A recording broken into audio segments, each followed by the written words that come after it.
Today we are going to update the firmware of your Netgear Reset EX2700 using the Netgear support website. First, all you need to do is turn your Netgear Range Extender switch on.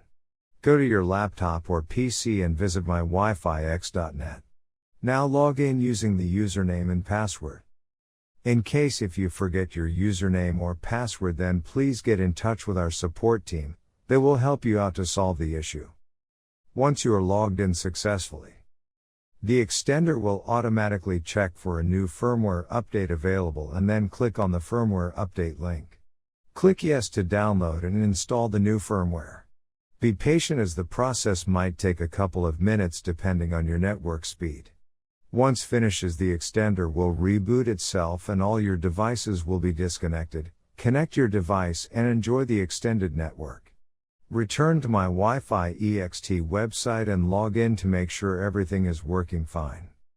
Before heading ahead into the video, in case you are facing any issue with your Netgear Range Extender device, get in touch with our Netgear experts.